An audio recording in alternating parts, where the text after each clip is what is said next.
Aba ni abaturage bo mu murenge wa Mukingo akarere ka Nyanza ubwo basurwaga na Ministri w'ubutegetsi bw'igihugu Kaboneka Francis. Uru rugendo rwari mu rwego rw'ukwezi kw'imiyoborere myiza. Bamwe mu baturage twaganiriyeho muri uyu murenge bavuga ko basanga uku kwezi kw'imiyoborere myiza ari umwanya wo gushyira mu buryo ibitaragenze neza naho ibyagenze neza bigashimwa. Iyo byose kwezi ni ukureba ko nyine byagenze neza n'ibitaragenze neza kugira ngo nyine bivugururwe kugira ngo birusheho kugenda neza. Imiyoborere myiza ugeze iwanjye hari amashanyarazi sinyicana akatudo.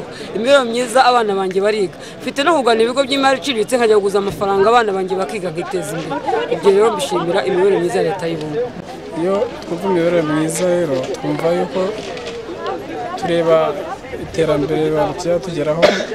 Nk'ubu nk'iki nafataho urugero cyane icyerekeranye n'ubuzima. Kera umuntu ashaka kurwara malariya ukabona malariya nta malariya nkibona ngeziga mu bigaragara kandi mbona ko n'umuntu kwivuza nta kibazo kiriho cy'umuturage nko kwivuza biroroshye ubona mituweli ugatanga amafaranga mituweli ya amafaranga 300 ukagenda ukivuza. Ministri w'ubutegetsi bw'igihugu Kaboneka Francis mu ijambo yagejeje kuri aba baturage avuga ko imiyoborere myiza nk'umusingi w'iterambere rirambye ari gahunda isanzweho ariko ngo kuba haratekerejwe ukwezi kw'imiyoborere myiza ari ukugira ngo barusheho kwegera abaturage kumva ibibazo byabo banafatanya kubishakira ibisubizo ndetse no kwishimira ibyagezweho. Nk'uko babivuze turi mu gihe cy'ukwezi kw'imiyoborere myiza ariko ntabwo iyo miyoborere myiza igaragarira muri uku kwezi gusa ihoraho, ariko by'umwihariko twafashe uku kwezi kugira ngo inzego zose ari uguhera ku rwego rw'igihugu kugera ku nzego zo hasi tugiye akantu k'akarusho ko kurushaho kwegera abaturage twumva ibibazo dufatanya kwishimira ibyiza tumaze kugeraho, twishimira intambwe imaze guterwa ariko tunayishingiraho dutera indi ntambwe dufatanyije dukorera hamwe tujya inama twungurana ibitekerezo. Akaba ariyo mpamvu uyu munsi turi ahangaha muri uyu mugoroba.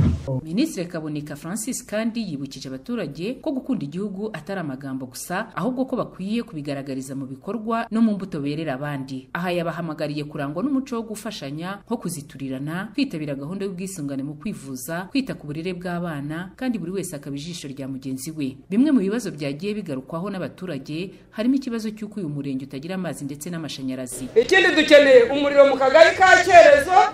Hariya muri Kigogo hari ubucuruzi bukomeye ariko nta muriro uhari, nubwo mubona hano hari nabwo mwadukora ubuvugizi uwo muriro rwose ukajyana ubucuruzi bukomeye. Ubu murenge wa Mukingo nta mazi dufite kandi ikibabaje ni uko amazi ajya Ruhango akajya n'Inyanza inyuma ariya akomoka muri uyu murenge Impanga hariya, ariko twebwe tukaba nta mazi dufite.